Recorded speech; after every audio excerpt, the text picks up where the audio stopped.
we go! Who collectively have covered and talked about more than 50-plus years of Eagles football. Kick off your day with Birds 365. You'll get debate. We love to argue. You'll get the real story from inside the locker room. And you'll hear from some of the great football minds from around the region. You're about to become an Eagles insider.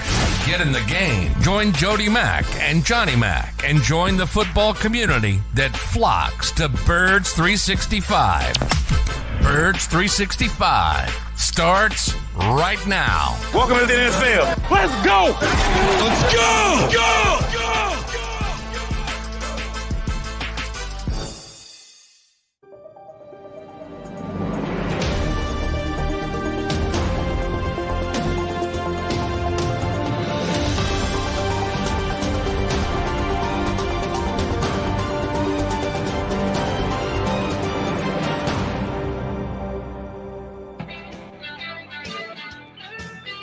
Appreciate you streaming on in here on Birds 365. He's John McMullen. I'm Jody McDonald. You're Mac and Mac, Birds 365 guys. All right, Johnny Mac.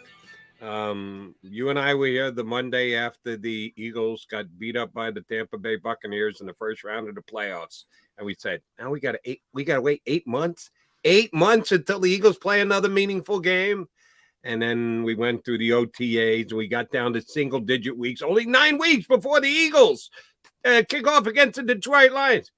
Well, earlier last week was 9 days, single digits. We're down to 9 days. Johnny Mac, I tell you that we are now down to just double-digit hours. We are 99 hours and change away from the start of the Philadelphia Eagles football season in Detroit against the Lions. And the hype has gotten to the point where I'm starting to look in the other direction, Jody. You know, when everybody goes one way, that's not a good sign. You're doing a zigzag thing? Yeah, that's not a good sign. So I got an email from one of the betting services, and that shall remain nameless because all our listeners should go to Ocean Casino and Resort. So I'll say that. So I want to read how it was described. The Eagles have received more bets and over twice as much money to finish with the NFL's best record as the rest of the NFC combined. Combined. Really? Yes. Let me get this straight. The NFC's best record. NFL's best record. NFL's best record. NFL, they're going to win the most. NFL. Well, you know, that's not outrageous because the AFC is. Yeah, the AFC's tougher. So that part makes some sense. But I mean, come on. All right, where are we going with this? What if the expectations are that out of whack? Where are we going with this? All right, well, I understand betting's a little bit different because you're looking for some value, and the Eagles are 25-1 in that particular bet. So you're getting some value there. You're getting some heft, but this is becoming the tipping point to me. Okay, this is becoming the tipping point where the expectations are getting a little bit outrageous. Let me try and see if I understand. Are you talking about winning the Super Bowl or winning the most regular season games? Winning the most regular season games. There's a little bit of a difference. There's a big difference. There's a big difference because the AFC's better and the AFC's going to beat up on each other. So you could finish with the best record if you're the best team in the NFC. And maybe it's more likely the best team in the NFC finishes with a better record than the best team in the AFC for that reason. I agree. But the AFC team wins the Super Bowl because they're better. That's a potential scenario. So this wagering site you're talking about has a separate pool for who is going to win best regular season. Who is going to win the most games, and the Eagles are 25-1 in that?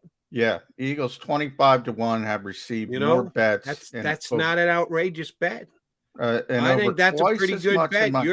You're looking at it and going, wait a minute, whoa. Well, I'm actually going, I'm thinking about it. Well, I'm saying betting's a little bit different than just saying they're the best team. I agree with you. You're looking for value. You're looking for all this stuff. But what spawns from that is the expectations. Is more than that. And I think the expectations for this team, I always use that term skipping steps. I think people are skipping steps with this team. I really do at this point. Look, there's a lot of potential. I'm not saying they're not. I expect them to win 11 games. I expect them to win at the NFC East. I expect them to go to the playoffs. So don't start with the I hate the Eagles stuff. I expect them to be a very good team. I can't go that next step and say they're a legitimate Super Bowl contender. Maybe I can after a 2017 type Carolina game somewhere along the line, and maybe we say, whoa, this team's better than we expected. But I'm not there yet, Jody. And I think a lot of people are. Okay. I can tell you one that is. You're looking at them. Because I am officially, as of today, this morning, right now, 8:07 on the Wednesday before the season gets underway, I'm jumping to 12. You and I both, when the schedule came out, we went through it. We both came out at 11. I think we both, as a matter of fact, said, if not 11, go up. No, you said go back to 10. I'm still going back. You're going backward to 10. Yeah. Oh, I'm not only a strong 11, I'm officially a 12. I think I'm a strong 11, but if you force me, if you push me, and I like your exercise there, I've said that, I like it, I'm still going backwards. Well, then you're not a strong 11. The only way you're a strong 11 is if you look at the camera and go, if it's not 11, I'm going up to 12 rather than back to 10. Well, by strong 11, I mean, I think they're going to win 11 games. I think I'm very comfortable with that number. I'm not comfortable with 12. So, depends on your definition. I'm going to 12, and I think I mentioned this here on Birds 365. Oh, I bet the Eagles to be in the Super Bowl. Yeah. Against the Miami Dolphins. Well, you're part of it too, Jody. When you I gotta listen to you. If the Eagles get bounced in the first round of the playoffs, you can have at me. Come when you and I doing Birds. Well, I got the Eagles getting bounced in the first round of the playoffs, but I do have them having a home game. But I still think they're getting bounced because I think there's going to be a veteran playoff team that's a wild card that's going to come in here, whether it's Tampa Bay or Los Angeles, and everybody's going to talk, well, it's going to be cold in January. No, those teams know how to win. And that's where I think some people, not you, but some people are skipping steps. And the assumption that you see it all the time. You saw it with Buffalo last year. I mean, Buffalo should have won that game. Let's be honest. Sometimes you're going to learn from a loss like that, and you got to go along the way. The Rams are a perfect example as well. Before they get over the hump, made it all the way to the Super Bowl, had a terrible Super Bowl against New England. I mean, just an embarrassing performance from the coaching staff against New England, and they learn from that. And it can go in a negative direction as well, but for them, it didn't. For Buffalo, we'll see. Well, it took a couple years for the Rams to turn. Yeah, but they're always in the playoffs. They're always in the playoff mix. And that's the thing Andy Reid always preached, which I agree with. Just get there, and you never know what happens. So from that standpoint, look, the Eagles are going. You never know. You never know. But there's a lot of teams with experience. I haven't even brought up Green Bay. There's a lot of teams that are going to be there with experience in playoff situations. And the Eagles got some last year, but it wasn't positive. But it helped. I'm not saying it didn't help. It helped to go through that. But then let me ask you about one of the teams you just mentioned. Is Green Bay's playoff experience helpful? Well, I know there is the problem with Green Bay, and Green Bay's out of whack. I always say Green Bay has the most spoiled fan base in the world. I've been saying this for years. They don't know how the other half lives. They've had 30 consecutive years, Jody, of Hall of Fame quarterback play. Hall of Fame quarterback play for 30 consecutive years. And there are some teams that can't find a quarterback to save their lives, even a decent quarterback, never mind a Hall of Fame quarterback. and they only have 2 Super Bowl championships to show for it. The expectation of that team, that fan base, is to win every single week. That fan base goes into every game thinking they're going to win it. And by the way, they should. You know, even when they're not favorite, they think they're going to win because they're used to having that kind of quarterback play. So when they don't win, it's such a huge letdown. I think people overreact to it. Last year, I mean, they should have won that game, similar to Buffalo. Special teams gap. San Francisco was awful in that game. They were awful too, but they should have won the football game. They didn't. In a one-and-done situation, you can always have those. That's why it's so tough to win a Super Bowl. They're going to be there, though, Jody. I think they're going to be in the playoffs, but just the same way you track 35 years of Hall of Fame play. We're looking at a decade now of not being able to get over the top. At some point, you look and go, all right, yeah, we're going to win 12. We're going to win 13 games. But why do we think we're going to win a playoff game? If you're conditioned by what's previously happened, the same way you described the fan base looking at the great quarterback play and the outrageously good regular season records, you can also say the same thing about the postseason. That you can always you can always there when they need to with that Hall of Fame quarterback. Only one team is standing at the end. So we can say that about Kansas City. We've said it about Andy Reid for years. As good as Patrick Mahomes is, he's only got one. You know, he's much younger. But it's really, really difficult. Josh Allen, 13 seconds away. He's got none yet. You can always harp on the fact that only one team wins at the end. And that's why it's very difficult. But it was the same thing. And by the way, you were right. You know, Tom Brady lost in the end last year, but he's won plenty. He's won more than anybody else.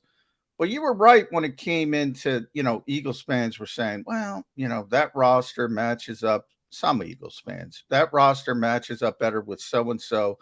Give us Tampa Bay. And you were you don't want Tom Brady. You don't want Aaron Rodgers. You don't want you never want – there's no defensive coach in this league. And I've talked to a bunch of them that is going to say, give me Aaron Rodgers. Nobody in this league. I see you say, I'm telling you, Jody, nobody in this league wants to face Aaron Rodgers. Doesn't mean you can't beat him. Plenty of teams have, but it makes it, I always talk about margin of error. It makes it more difficult. Here's what I said last year, and you'll remember it, John. I wanted Aaron Rodgers before I wanted Tom Brady. Well, that's a mistake. I wanted it. Okay, we got Tom Brady. How'd that work out? It didn't work out well, but it wouldn't have worked out well with Aaron either. I mean, they weren't prepared. That's something we'll never know. We know what happened against Brady and the Bucs. We'll never know what would have happened. San Francisco did go in there despite not scoring an offensive touchdown. They found a way to win the game. Well, yeah, and they deserve credit for it. And, you know, then you can go fast forward and say they should have won the championship game, to be honest. If Jaquiski Tartt could pick up an easy pass, you know, and then the whole Rams narrative is different. That's why I don't get caught up in individual situations. If you're coming to me as a defensive coordinator and say, give me Aaron Rodgers, I'm rolling my eyes at you. I don't want any stinking part of that. That doesn't mean I'm going to roll over. That doesn't mean I'm not going to try to beat the guy. That doesn't mean I'm not going to beat the guy. But if you give me options, and I've said this a lot over the years, and anybody who's listened to me knows, nobody has ever played the position at a higher level than Aaron Rodgers. Nobody. And that's not coming from me. That's coming from defensive coaches that I've talked to. And yeah, I generate a tremendous respect for the guy. And I know people like him, dislike him for other reasons, and have at it. He seems like a insufferable guy, to be honest. But that's not going to tint my view of his football acumen. And my overranging point is you still have Green Bay, you still have Tampa Bay, you still have the Rams, you still have the 49ers, who, by the way, I'm picking to go to the Super Bowl. Really? You have all these teams. You're on the Trey Lance bandwagon? Yeah. Here's my thought, and this is why I picked San Francisco. They made a Super Bowl. They should have made another Super Bowl with a quarterback the coach hates. If Trey Lance can play even a little bit, they're going to be better, and they have the best roster in the NFC. That's why I'm picking San Francisco. Good luck with that. I'll take Trey Lance as a playoff opponent. If the Eagles get there and they get San Francisco, I'll take my chances. Well, but that's playing Trey Lance and the 49ers over Aaron Rodgers and the Green Bay Packers. Well, but that's my point, Jody. I'm not picking Trey Lance to beat Aaron Rodgers. I'm not picking Trey Lance to beat Matthew Stafford. I'm not picking Trey Lance to beat Aaron Rodgers. I'm not even picking Trey Lance to beat Jalen Hurts. I'm picking the 49ers to beat insert name. Well, but that's what I said about the Packers. And you go, yeah, but it's Aaron Rodgers. The Packers don't win in the playoffs, John. Margin of error, when they Jody. get there the last 10 years, the Packers don't win. But you Well, no defensive coordinator would want to face Aaron Rodgers. Well, you're facing Aaron Rodgers. But you're facing Aaron Rodgers and the Packers have a track record of not winning big games in the playoffs, even losing at home in the playoffs. But I mean, this is the same thing I went through for years with Andy Reid. Andy Reid can't win the big game. How many stinking playoff games has Andy Reid won? How many stinking playoff games? He loses the last one, and then it clouds the vision. How many championship games have the Packers been in? How many? They're winning playoff games. Now, they didn't do it last year, so there's a little recency bias, but they've won a lot of playoff games over the years. If it becomes, and I say this all the time, if it becomes Ricky Bobby rules, and, if you're not first, you're last, all right, then everybody's a disappointment. And guess what? The Eagles are going to be a disappointment.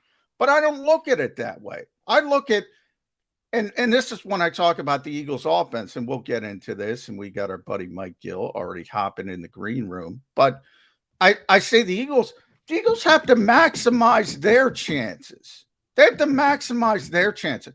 They don't have to maximize the Chargers' chances or the Bengals' chances by trying to turn Jalen Hurts into Justin Herbert or Joe Burrow or anybody else.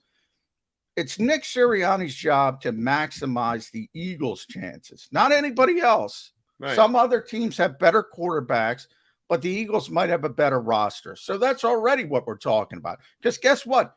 Dallas has a better quarterback. But I'm picking the Eagles to win the NFC East. No, at least you got that right. All right, John McMullen, Jody McDonald here with you on Birds 365. As John mentioned, our usual Wednesday guest, Mike Gill from 97.3 ESPN down at Shore, ready to hop aboard with us as the countdown to the Eagles season is in double-digit hours. 99 and change before the kickoff against Detroit. We'll come back, kick it off with Mike Gill next here on Birds 365.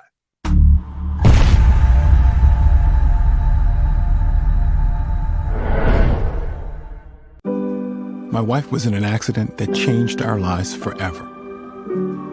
She was in rehabilitation for years.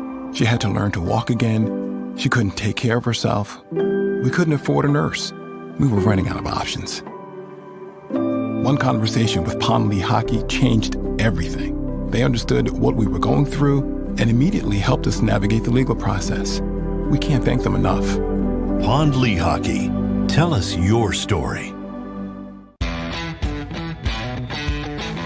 Go for the pulls and the pools. Go for the oohs and the ahs. Go for the bubbles and the bubbly. Go for the story and the stories. Go for the win. Go to Ocean Casino Resort. Book your trip at theoceanac.com. It's the #1 news at 10 p.m. Action News on PHL 17. Join Shari Williams, Gray Hall, Deuces Rogers, and meteorologist Adam Joseph for all the big stories at a time that's right for you. Action News at 10 p.m. on PHL 17. I get scared sometimes.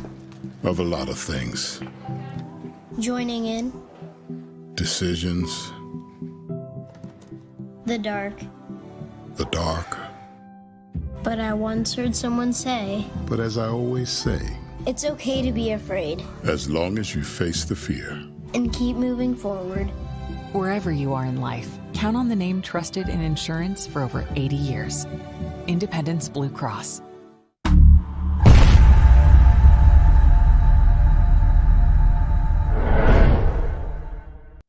Welcome to Pond Lehocky. We've helped over 100,000 injured and disabled workers obtain benefits, as well as some of the biggest settlements in the state.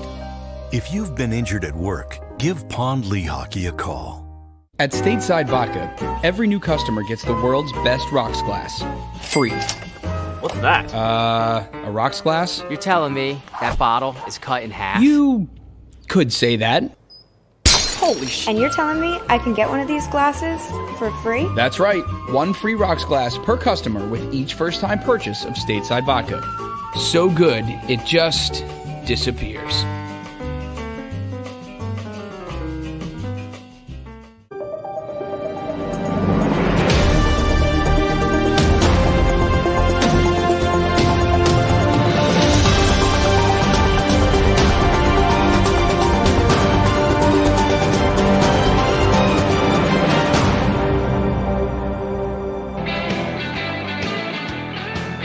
You got your Maga Mag guys here on Birds 365. Mike Gill is on the road today. Where the hell you going, Gill? I'm going to the airport, man. I'm on my way to Philly, and the traffic is brutal. Where are you going?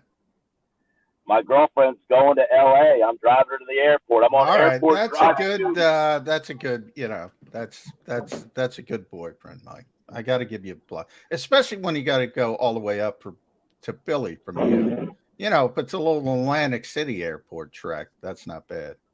I know it's but ACY doesn't get you to LA, so Philly it is. Yeah. Right, What gate is she flying out of, real quick, to get the minutia done? Hope it's not A. Tell her hope it's not A. Terminal B. All right, you're Terminal fine. B. You're fine. You're fine. All right. If we can get there, this traffic is brutal. It doesn't help that it's raining out here, but Yeah, getting there might be the toughest part. Once you get to the airport, it may actually be easier than getting there. All right, Gil, I'm jumping from 11 to 12 wins. I said it this morning. I'm more excited about the Eagles. John thinks the optimism has kind of overflowed here and is now worrying maybe that we should skim back the optimism on the Eagles. Big picture. How good are the Eagles going to be? How many games you got them winning? yeah, you know, it's funny because we opened up yesterday with, look, they're the betting favorite now, right? I saw them at plus 130, Dallas at plus 155. And John and I discussed on my show yesterday, you know, Philadelphia, I think, has a better 53-man roster, but Dallas has the better quarterback, and they have the best defensive player of both teams. So how much do you weigh a quarterback versus a roster and the fact that they have Micah Parsons and the Eagles simply don't? As much as the Eagles defense has improved, they don't have that one player that can wreck a whole game, do they? So I think it's definitely an interesting question. There was a national radio host yesterday who asked who will win the East. 8,700 votes came in, and 57% of those people picked the Eagles, which kind of is odd to me because national radio doesn't generally work in Philadelphia. Dallas has fans all over the place, and still 57% felt the Eagles will win the East. So I see where John's kind of putting some caution here. Why are all these people all of a sudden Scares saying, me. Scares me, I Mike. think Philadelphia is better than Dallas. But if you look at it, I mean, the Eagles have a better offensive line. Their wide receiving core is probably deeper. I like their tight end better. Not by much. Schultz is pretty good. The running game depends on how they use Pollard, if you ask me. Parsons is the best player, but I think everywhere else, Philly's probably deeper and better. It's just that they have the best player on offense and defense that kind of makes this an interesting debate. But I got the Eagles at around 11, Jody, 11. Yeah, I'm at 11 as well, Mike, and I haven't wavered from that. And if I were forced to go up or down, I'd probably go back to 10. I just think, and here's the email I got. Forget about the Cowboys, because I think the Eagles are going to win the NFC East. I think the tipping point, as I said on your show, was the Tyron Smith injury. And then, I get this email in my email box from one of the betting services. The Eagles have received more bets and over twice as much money to finish with the NFL, not just the NFC, the NFL's best record as the rest of the NFC combined. That means the Rams, the 49ers, the Packers, everybody. People love this Eagles team. That scares me. But I'll tell you, it should, right? I mean, they went from a team 2 years ago, right? They went from a team 2 years ago that seemed like they were in disarray, right? It was disarray 2 years ago. And now all of a sudden people think, I've seen people pick them to go to the Super Bowl, for God's sake. But if anything, the Cincinnati Bengals have showed you how quickly, and this league in general, have showed you how quickly things can kind of turn around. We have to forget that 2 years ago they were in disarray and look at it in this vacuum of 2022. And I know fans have a hard time with that sometimes, especially, and this is where the Eagles should be separate from that. Yes, they don't have a lot of historical success in terms of Super Bowls, but overall, their franchise in the last 25 years has been a very successful franchise, save from winning Super Bowls. So you should be able to believe in this team. They have the experience in winning. Do they win the big game? No. But how many teams, this is the problem I have with fans sometimes, how many teams have multiple Super Bowls in a 20-year span? 2, 3? And, if you're managing yourself up against New England, the Giants won 2 long ago. Pittsburgh has 2 in my lifetime. Not many teams win multiple Super Bowls. So the fact that you have one says you're successful in the last 20 years. All right, let me maybe school you guys a little bit here about why it's not impossible for the Eagles to have the most wins in the NFL. Do we all three agree that the AFC is much more difficult than the NFC? Yeah. Do you agree with that, Mike Gill? We had this discussion the other day. I'm a little I think there's 11 NFC teams. Is it 11 or 13? One conference, I think 11 teams can make it, and the other conference, I think 13 teams can get in. That's how many teams I think have playoff potential. By the way, that's what makes the NFL great, because there's probably 24 fan bases around the NFL that thinks their team is going to make the playoffs. Yeah, there are very few teams where I say I just don't see them making the playoffs. But I think the conferences are closer than maybe you do then, Jody. Yeah, I think the AFC is significantly better. So I'm going to eliminate all the AFC teams because they got to play each other. They're all going to beat up on each other. There are not as many lesser lights at the bottom in the AFC as there is in the NFC. So, yeah, I'm going to take out the possibility of an AFC team having the best record, which, oh, by the way, last year, the Tennessee Titans had the best record in the AFC. People forget that now. Tennessee won the most games in the AFC last year.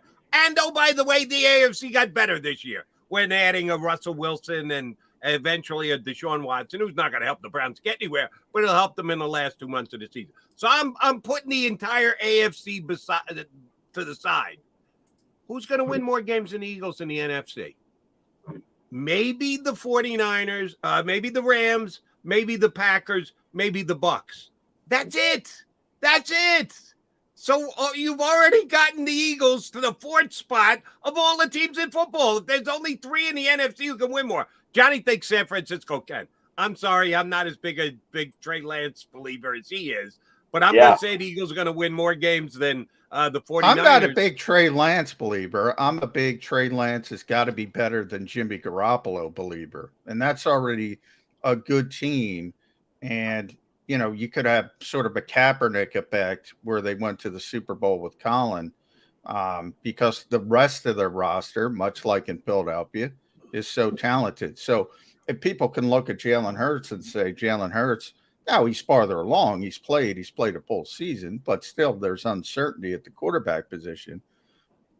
San Francisco is probably even better from their perspective. They certainly have proven to be better over the last 3-4 year span. So, and again, Mike brings up a good point with the Cowboys. And this was a big part of the loss to Tampa Bay. The Eagles didn't have difference makers. Tampa Bay did. Dallas still has difference makers. Dallas has the Micah Parsons, the Trayvon Diggs, the Dak Prescotts. Now, we hope the Eagles have it with A.J. Brown. We hope the Eagles have it with Hassan Reddick or somebody of that nature. James Bradbury added to Darius Slay. But do they have enough splashy players? Do they have enough game wreckers, as Mike Gill said, offensively or defensively? Mike? Well, I can ask this question too. Is CD Lamb ready to be an A number 1 wide receiver? Can he handle that? Michael Gallup's hurt. Do they have enough depth to make plays around CD Lamb? I think how they manage their run game is big. Is Pollard finally going to be the guy, because I took him in my fantasy league last night, to get more carries than Zeke Elliott? I think they need to start making that phase, that shift of Pollard getting more touches than Elliott. And until that happens, I think there's still a lot of questions. Their offensive line, who the hell knows what they're going to do? The Smith Jason kid, Peters, there was a lot baby. There was a lot of questions about Smith when they drafted him, and now they got to kick him out to the left tackle spot, I guess, until Jason Peters is in game shape. And even Peters, I'm not anti-Peters or any Peters hater, but he's certainly not the same player that he was. I mean, you're getting an average guy at best at that spot. I think their offense has a lot of questions, and their defense, I think, exceeded many people's thoughts because Parsons was so good. And look, quite frankly, Diggs, he splashed with interceptions, but very beatable. I mean, people still, it wasn't like he's Deion Sanders and people didn't go after him. No, they went. It's probably over the Walt Now Whitman there's a lot of Bridge. There's always questions. a dead spot there. Mike, are you going over the Walt Whitman? There's always a dead spot. No, I'm at Wells Fargo. Yeah. Dead spot. You got me Mike now. Hill. We'll see if we can get him back. Otherwise, there's Mike. We want to make sure you get your girlfriend safely to the airport. So, but my bigger picture, Mike, my bigger picture is forget about the Cowboys. Did the Eagles have enough of those difference-making players? Because I think they were lacking. I think they were lacking that last year. They didn't have those splashy guys who could make those big plays. See, and I think the Eagles' splash is a collective group.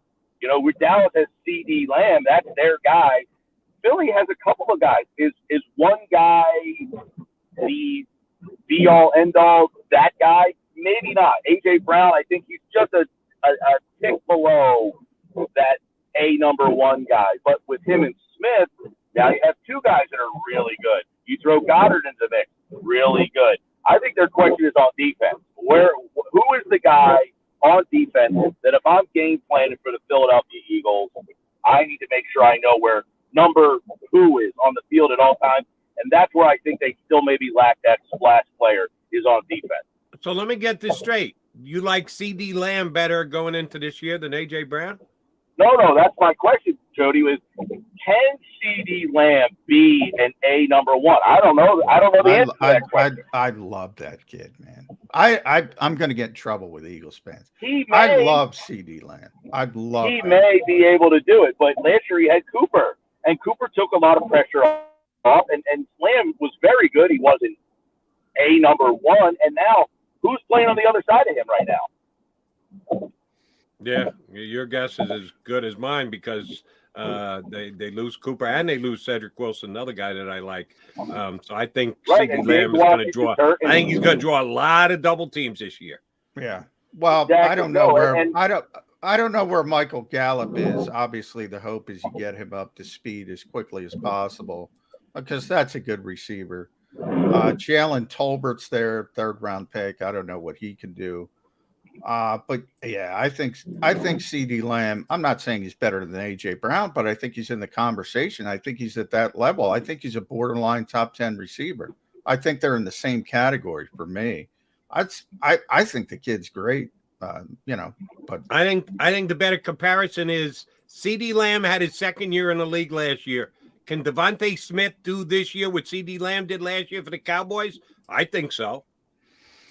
And if he can, I think Philadelphia that's where they have more weapons, and maybe they don't have that one splash player, but they have two guys who can be a problem. If you double AJ Brown this week, okay, Smith can be the guy.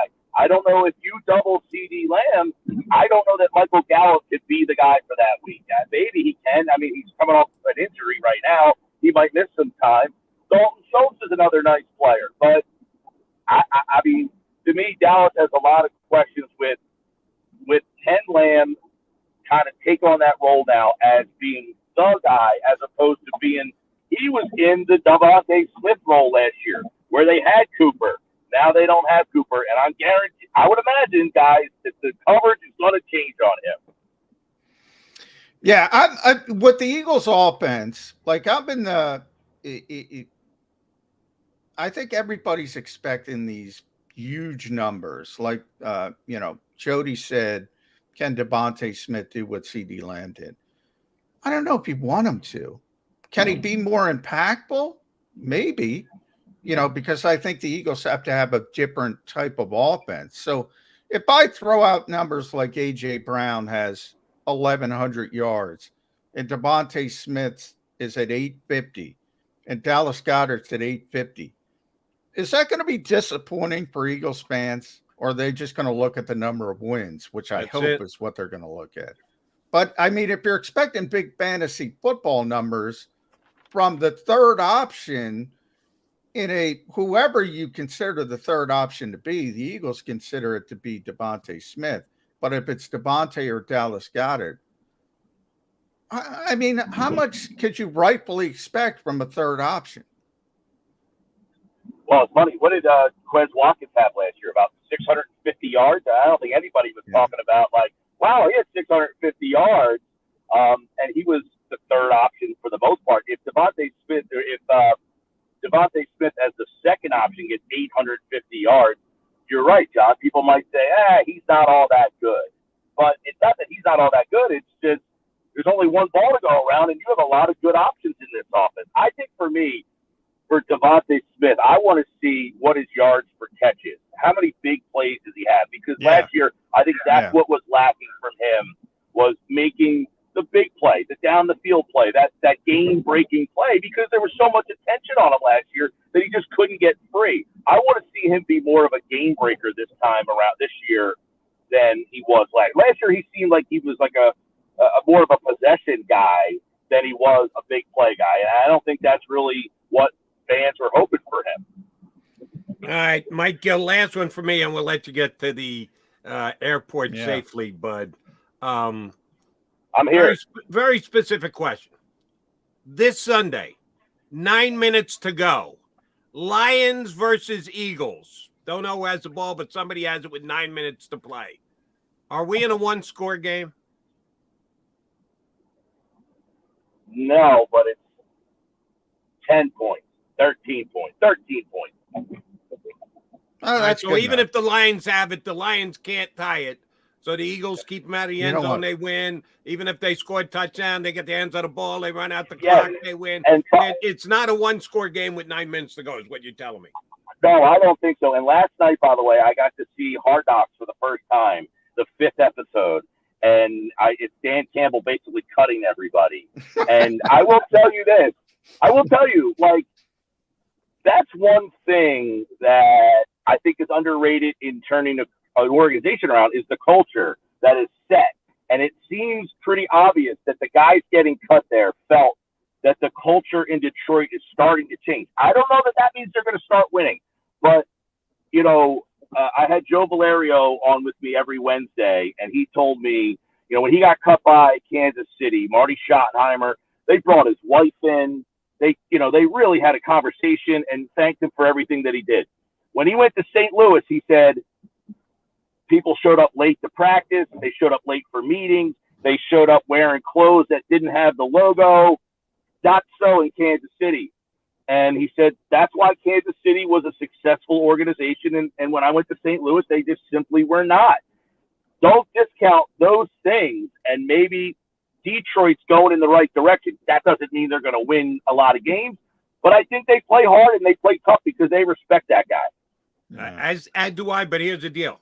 Nick Sirianni, Detroit's coach, both in their second year, both building their culture. Who's got a better culture right now, Philadelphia or Detroit? Oh, there's no question. And look, I think that's why Jacksonville, they had a clown show last year. They've got a guy who followed a clown show coming in there. Does that mean Jacksonville's going to win a lot of games?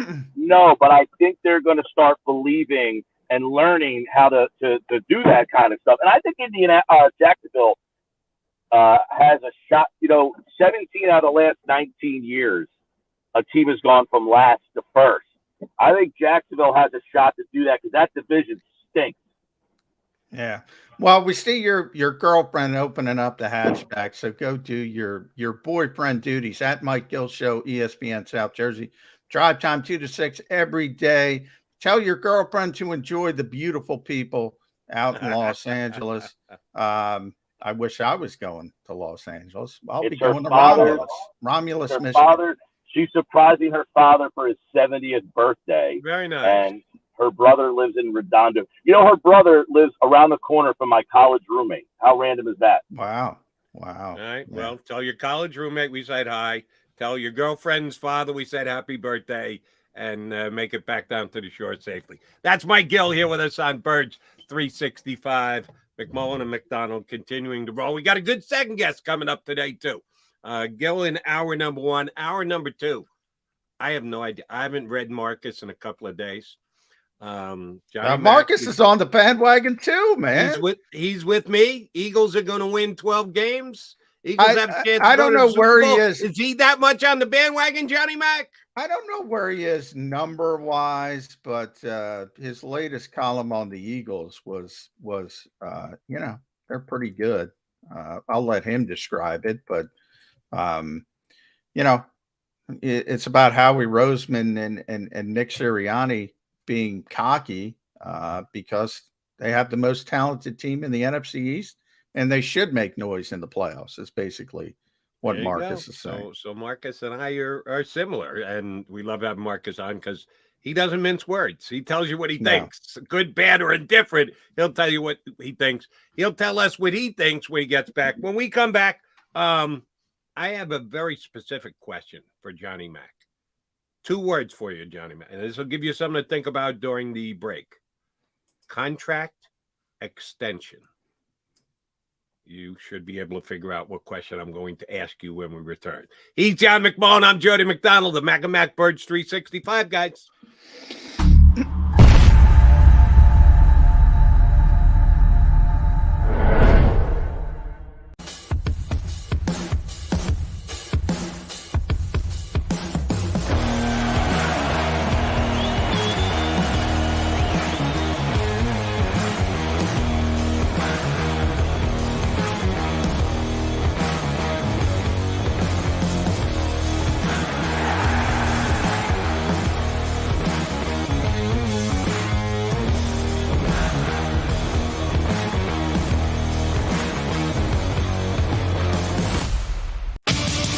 The greatest fans on earth. It's a bold statement, but would you expect anything less from Philadelphia?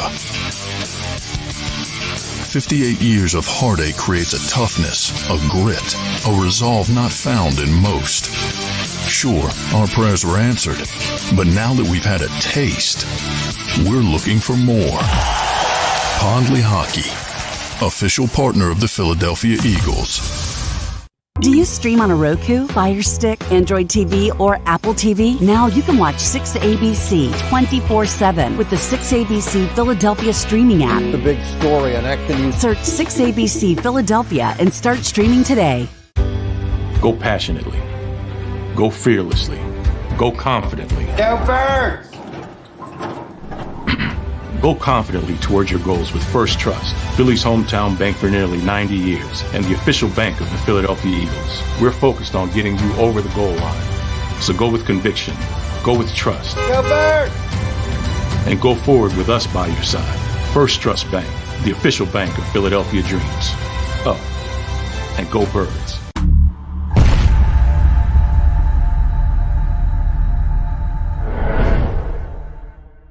Welcome to Pond Lehocky, the largest workers' compensation law firm in Pennsylvania. With over 250 years of combined courtroom experience, we've helped over 100,000 injured and disabled workers obtain benefits, as well as some of the biggest settlements in the state. Even better, Pond Lehocky doesn't charge a dime until you win. If you've been injured at work, give Pond Lehocky a call. Go for the midnight dares. Go for the game. Go for the hits. Go for the fans. Go for the win. Go to Ocean Casino Resort. Book your trip at theoceanac.com.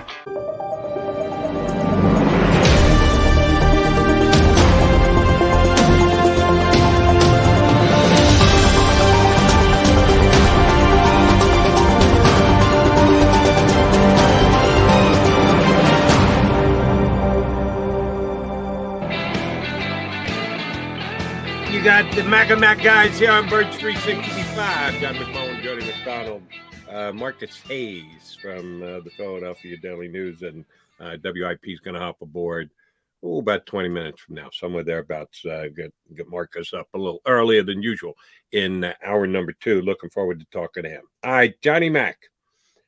When we had Seth Joyner on with us yesterday, did a great job, by the way. Thank you very much, Seth. We had him on for almost 40 minutes. Could have been much longer. Right. If we had the capabilities of doing so, we would have kept them for an hour and 40 minutes. But the show is only so long, and Ricky Saratella jumps up after us. In those 40 minutes, 6 questions? Maybe. I think between the two of us, maybe we asked. Maybe. Seth he's just so great. You set him up, wind him up, and let him go. And let him go. And he did a great job with us yesterday. I hope all of those of you who streamed in yesterday enjoyed listening to Seth. One guy that he was specifically bullish on was Kaiser White, that he likes what he's seen. Said he's going to make the Pro Bowl. That's a major step up. And if that happens, that will be great news for the Philadelphia Eagles and their defense this year. Kaiser White, James Bradbury, Miles Sanders, Javon Hargrave, Marcus Epps, Chauncey Gardner-Johnson. Maybe even you throw a Brandon Graham in there. There's a whole bunch of guys whose contracts end at the end of this season, Johnny Mac, who are starting for the Philadelphia Eagles or are going to be starting for the Philadelphia Eagles. One of Howie Roseman's traits, and it's a good one, and oh, by the way, I give you credit because you kept pounding on this last year, and you were so right. When the Eagles got to free agency, they made the big signing with Hassan Reddick, and then there was a little time that had to go by because there's ebbs and flows to free agency, and Howie knows how to play those waves and jump in when he should, aggressive when he has to, patience when he needs to. But not enough people were giving him credit for Goddard, Mailata, Maddox. 3 really big signings that he made in season. And Josh Sweat, thank you. Right. All 4 of those guys, all in season. And people just gloss over that doesn't count. Well, that could have been a free agent signing. You would have had to re-sign those guys if they didn't get it done during the regular season. And they all would have been, every single one of them would have been more expensive. Every single one of them. Probably right. So I just ran down a list of about 8 or 9 Eagles starters. Which one is Howie going to lean on? Which one is he going to try and do first? Which one does he take the John McMullen suggestion and say, get it done now, because if I wait, it'll be more expensive down the road? Who is the Eagle that gets signed to a contract extension in season, and how early is early? Well, it starts this week, right? That's when Jordan Mailata signed the day before the start of the regular season, signed his extension. I believe it was the day Was it before. before the first game? Yeah, the day Wow, before, I I'd believe. forgotten that. The rest of the guys were in season. Goddard being the latest, I believe. It might have been Maddox. They signed almost Yeah, that was at the Maddox same first. time. Yeah, just slightly Um, before. So it's a little bit different this year because that year was all the same draft class, second year extensions. So you look at that second contract extensions, extending guys. You look at the important players this year. It's either the prove it guys, and Bradbury. Look, Bradbury's going to wait because if Bradbury plays well, he's going to cash in big. So that makes it a little bit more difficult. Kaiser got a really weak deal, to be honest. That could be in weak for him, good for the Eagles. Weak, yes, weak for him. Yeah, very good for the Eagles. He could be a candidate if he plays well early in the season, much like Tim Jernigan back in the day. And the Eagles extended him in season, didn't work out, but it didn't work out for injury perspectives. Tim was playing really well, then he just got hurt, and he had a bunch of bad luck after that. That could be the Kaiser White Road. As far as the two younger guys, I would look at Epsy and TJ Edwards. I think Nakobe Dean complicates TJ a little bit. They might want to wait a little bit while to see if he can do it again. But we'll see. And those guys would make sense. The most difficult ones are Javon Hargrave and Miles Sanders. We've talked about Miles a lot. I just don't think the Eagles want to pay him, pay the position, not just Miles Sanders, a second level contract if he plays well. So, what is the path to Miles Sanders re-signing with Philadelphia? I don't think it's a good one. I think the only way he comes back to Philadelphia if he gets hurt again and the Eagles get him at a really cost-effective deal and they say, well, let's try it again. And they get him on a 1-year, very cost-effective deal. If he plays well, if he plays really well, finally turns into the player a lot of people thought he could be, he's going to be too expensive. If he plays poorly, you don't want him. So that's a tough one. Javon, he's 30. He's going to cost a lot of money. You have Fletcher Cox on the Jason Kelsey plan now as well, basically year to year. So to me, it comes down to who plays better. Who do you want next year, Fletcher Cox or Javon Hargrave? Brandon wants to be here at his age, 34, coming off an Achilles. Can you just say, I'm going to give him another year? I guess it would have to be a very, very cost-effective number. Not point I'm trying to make with all these names, not as obvious as last year. It was obvious last year, Jody. You got to get Jordan extended. You got to get Josh extended. You got to, most importantly at the time, Dallas Goedert, Avonte Maddox as well. Those were all obvious extension candidates, and they got them all done. They deserve credit for it. Not as obvious this time around. If you can get Marcus Epps, if they're right on Marcus Epps, and they're so high on Marcus Epps, I think, it's gotten to the point where Jonathan Gannon spoke yesterday. By the way, I got to get into that, Jody. What a disaster those 3 press conferences were. But anyway. Why? Because they're following the leader and refusing to answer questions. We need a competitive advantage against the Detroit Lions. Is that why you're a little put off, Johnny? Yes. Nick, loosen the reins. My God, everybody knows what you're doing. Nobody cares. The Detroit Lions care, apparently, and he's not giving and them they know any what insight. he's doing. It's not a competitive advantage, but that's my own pet peeve. So Gannon had about 15 questions. I don't think he got asked about Marcus Epps. I was about to ask him about Marcus Epps and they cut it off. Nobody even talks about the guy because he's become this constant. I don't know if we're skipping steps again with Marcus Epps, but everybody seems to love him. he might be the one guy. Let's get in on the ground floor early and let's get that done. And everything's about evaluation, obviously. So that's what it's about. It is tougher this year because the four guys that they got done were all Eagle drafts who were going on to their second contract. They fit a very tight mode of we picked them, we liked them, we were right about them, now we have to pay them. There really isn't. The guy who fits that mode more than anybody else is Miles. And let me play a little devil's advocate against you for your narrative of it doesn't look good for Miles getting signed, which I can't just dismiss. You're probably right, but I'll take the other side for a second. He gets off to a good start. Not a great start. I'm not saying he cracks the top 5 running backs in the NFL for the first 6 weeks.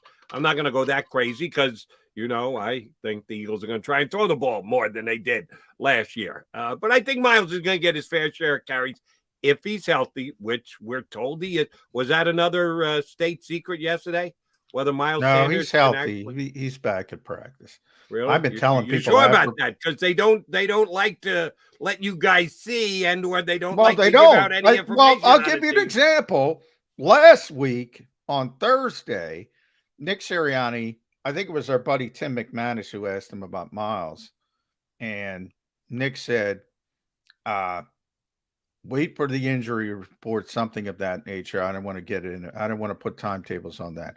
10 minutes later, Jody, we're on the practice field. There's Miles Sanders practicing, dancing with Jalen Hurts, completely fine, 100%.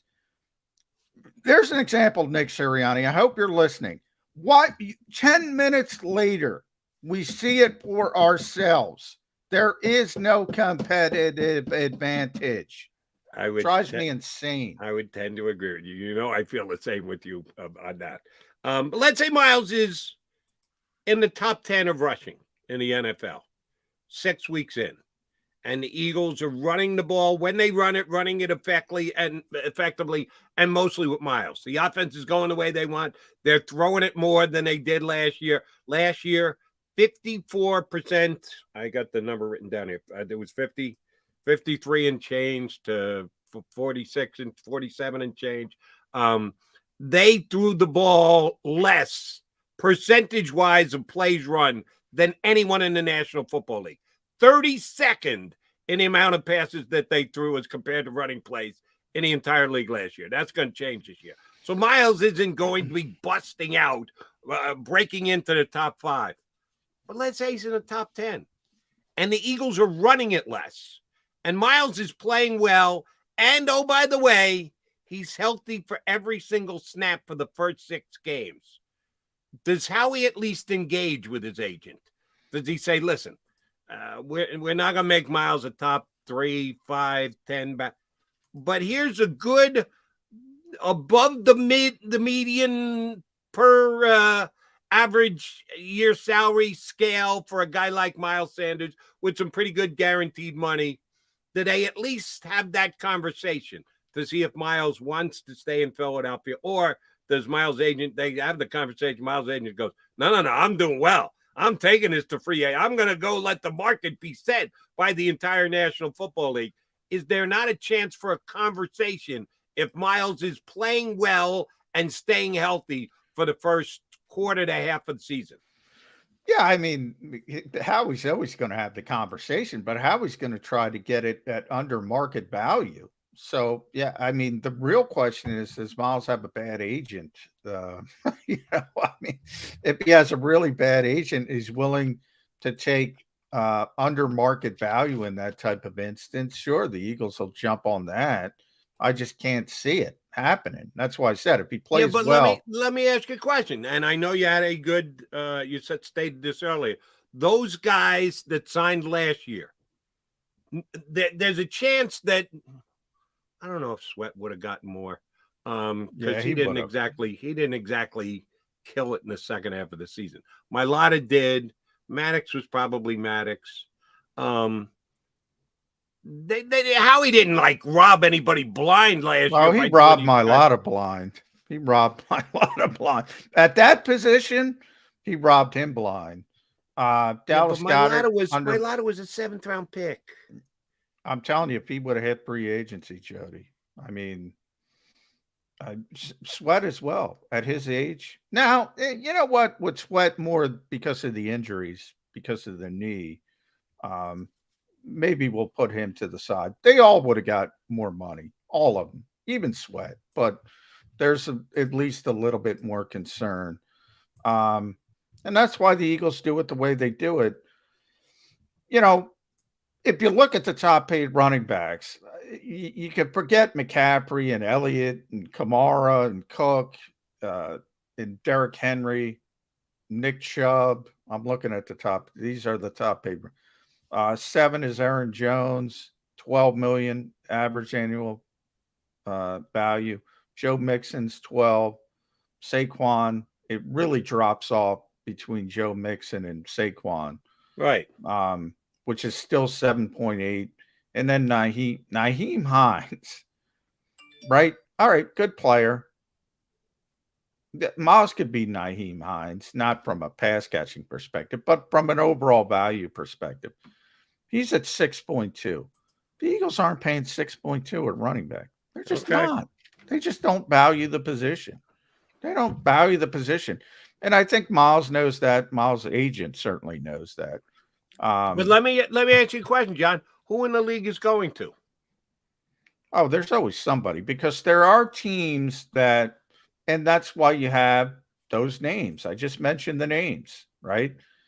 McCaffrey, now he's been injured. He's not going to be any of those guys. He's not going to be Christian McCaffrey. But there's McCarr, always Alvin Cook or Derrick Henry or Nick Chubb or maybe Aaron Jones. That's the first one that you come to. You go, all right, Miles could be him, but that's 7 deep, and now you're already down. Well, there's a couple of guys through the pick. Yeah, you're probably right. If Aaron Jones is making $12 million, why can't Miles Sanders think that I can make $12 million too? Yeah, exactly. And so there's 7 guys, so there's at least 7 teams willing to go to that level. You know, that there's always teams that say, all right, I don't have a great quarterback, so maybe I have to go a different route and build around a great running back. Now, I don't know if anybody's going to say Miles Sanders is a great running back. I certainly wouldn't. I think he's a good player. But you have, I mean, of those top, it really gets to 6. I mean, McCaffrey was great before the injuries. Elliott was great. He's not now. Kamara's great. Cook's great. Henry's great. Chubb's great. And Jones is probably the demarcation line, very good, but he's probably not in their category. But he's still very good. Mixon, same. I would put him there as well. Saquon's more to do with being the 2nd overall pick, which is just a horrific decision by the Giants. Which, oh, by the way, if they hit the market together, who's going to get a better contract, Saquon or Miles? Depends on who plays well this year. I mean, they're both, you know, Saquon's been so injury prone as well. Saquon's got more talent. I mean, Saquon's incredibly talented. Former teammates that will be trying for that same big hunk of pie this offseason. Good luck to both of them, because, how they play this year will probably decide who's going to get the most money. All right, John McMullen, Jody McDonald here with you on Birds 365. We see Marcus Hayes prepping to jump aboard and join us today. He's up next here on Birds 365.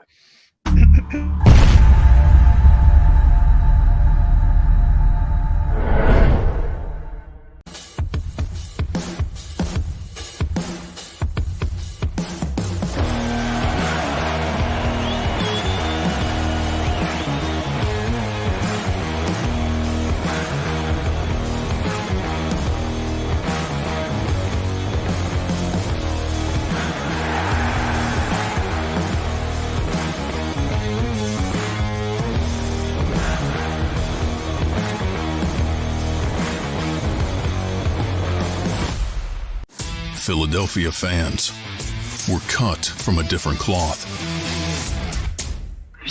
Born into a brotherhood and bonded to our team for life. We believe anything is possible because we've witnessed the impossible. While we may be from different neighborhoods, come Sunday, We are one, and we will be heard. Pondley Hockey, official partner of the Philadelphia Eagles. The faces you know, the team you trust. The Delaware Valley's leading news program, Action News. Go passionately. Go fearlessly. Go confidently. Go Birds! Go confidently towards your goals with First Trust, Philly's hometown bank for nearly 90 years and the official bank of the Philadelphia Eagles. We're focused on getting you over the goal line. So go with conviction, go with trust, Go Birds! and go forward with us by your side.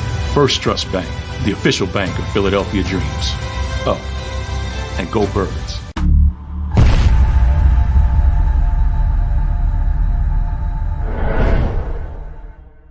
At Pondley Hockey, we've recovered billions of dollars for our clients, and we're confident we can do the same for you. With over 250 years of combined courtroom experience, we've helped over 100,000 injured clients obtain some of the largest settlements in Pennsylvania. One conversation is all it takes to help you and your family get back on track.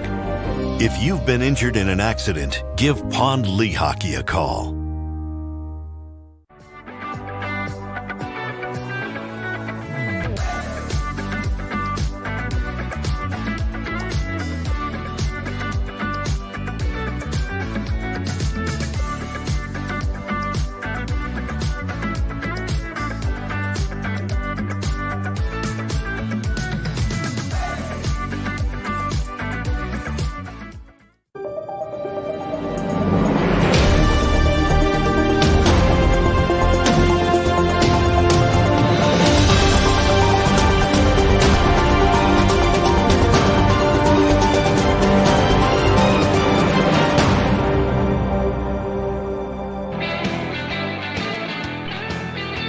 John McMullen, I'm Jody McDonald. You got 65 streaming in. Thank you very much for jumping in today.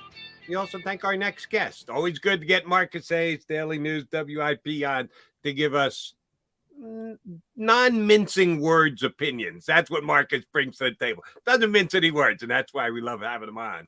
All right, Marcus, lay up the start. And you'll figure out why I'm asking the question.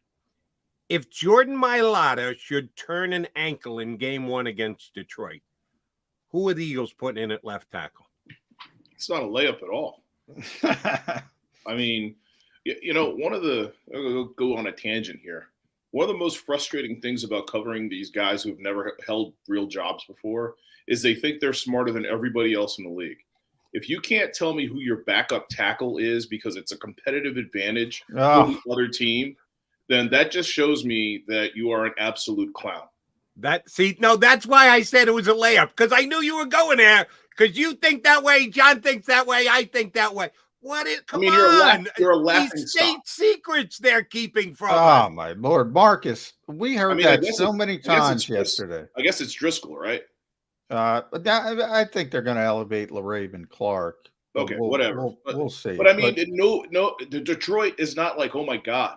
I know. What if they elevate LaRaven Clark? All that LaRaven Clark tape we have, we better delve into that. Exactly. And we're asking, who's going to be the punt returner, Marcus? Who's going to be the punt returner? Oh, we can't possibly tell them that. Well, yeah, they all stink. All your options stink. Detroit doesn't care. Dave Bipp doesn't care. There's no competitive advantage unless you have a weapon. Yeah. Unless you have Andre Dillard.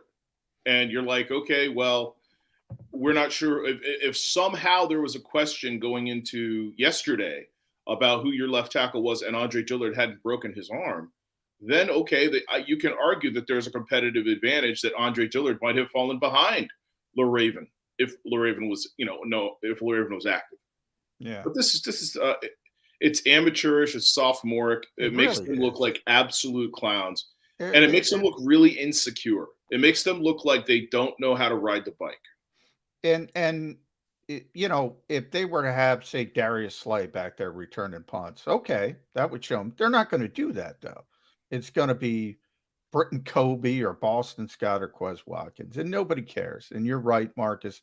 And by the way, this is Nick Sirianni, because Nick instructs his coaches And I remember, I think it was Hard Knocks last year or something, where he said, if that ever comes out, if you guys ever do something like that, let something schematic out, you're going to be in a lot of trouble.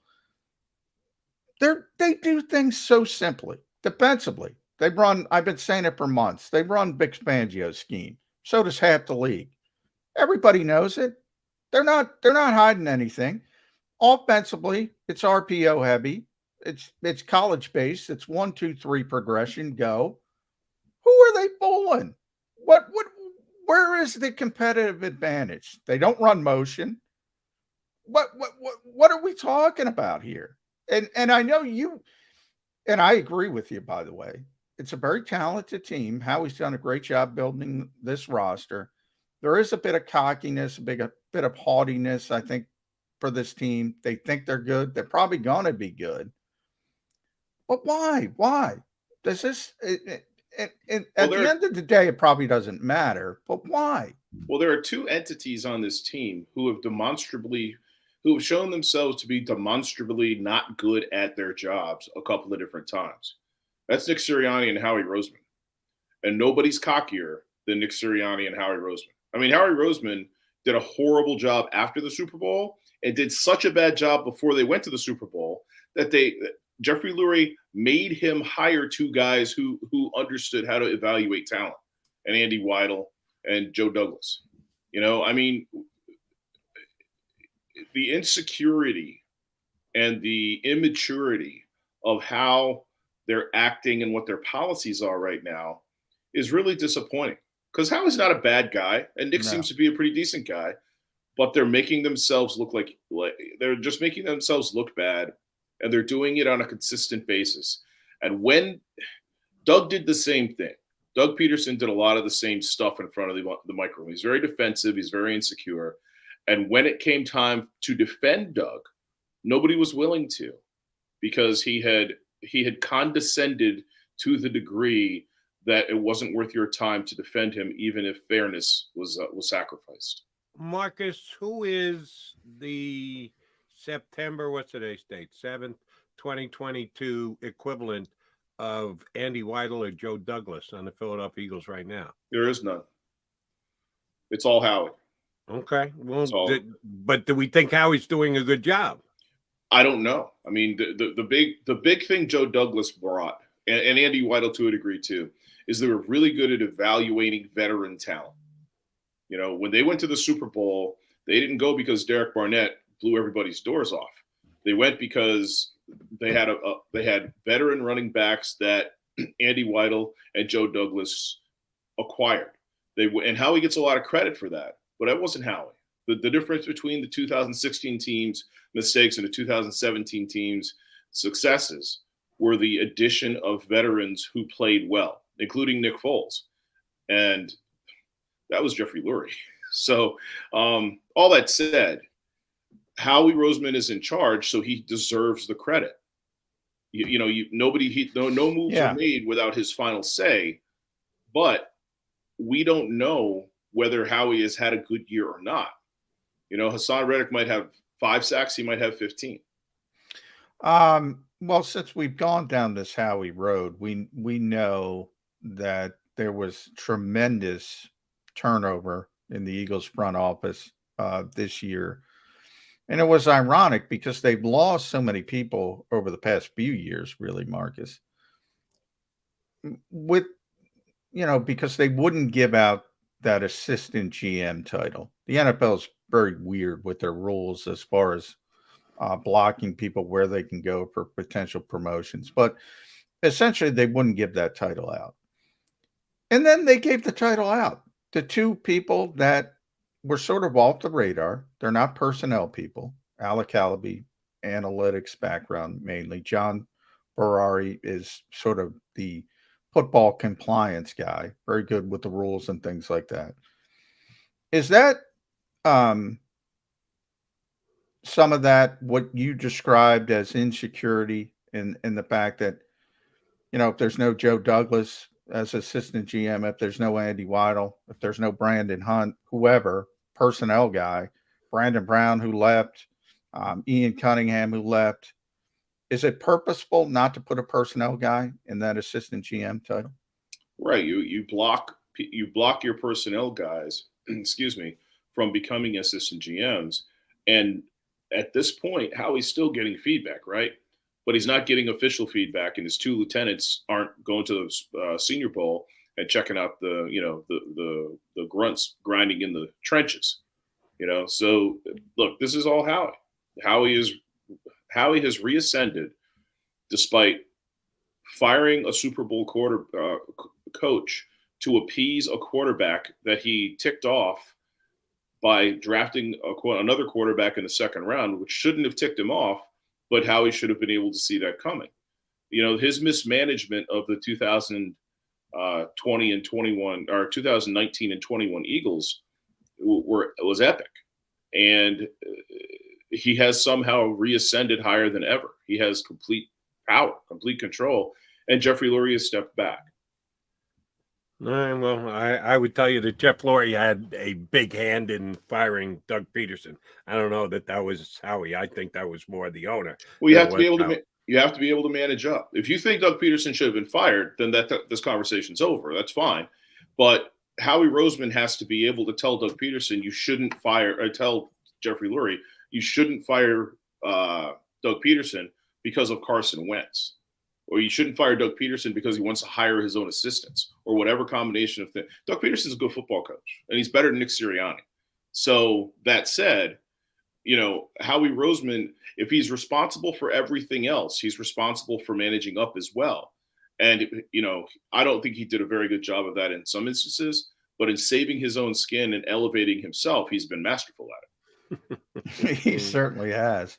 And I do give Howie credit. I think he's done a good job this offseason of rebuilding this roster. But that brings me to the expectations, Marcus, because they are reaching a fevered pitch. I think people are going overboard with this team and with their potential skipping steps, so to speak.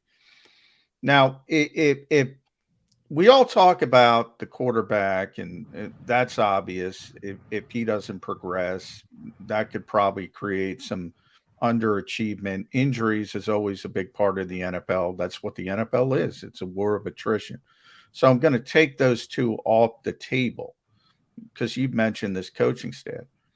If the Eagles are going to underachieve from these expectations, and again, take those injuries, take the quarterback off the table, will it be because of the coaching staff? I don't know. I think so. But I am not one of these people who believes that, James Bradbury is a top 10 quarterback in the NFL. I am not one of these people that believes Hassan Reddick is anything more than a product of circumstance.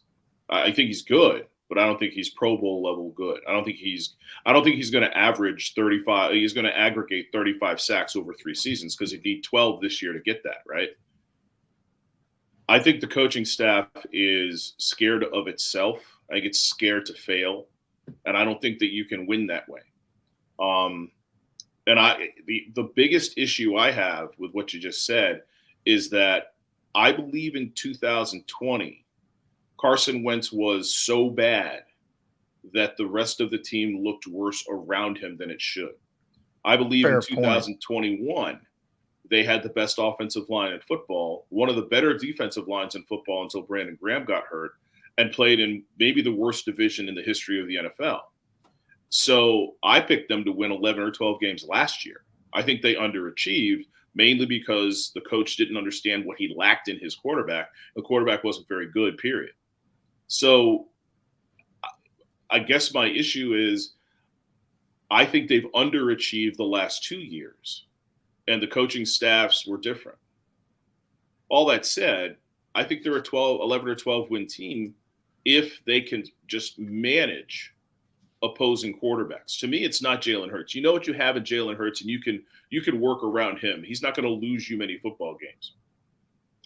But if you look at what I think it was 9 quarterbacks did last year. Well, they faced 10 such quarterbacks this year.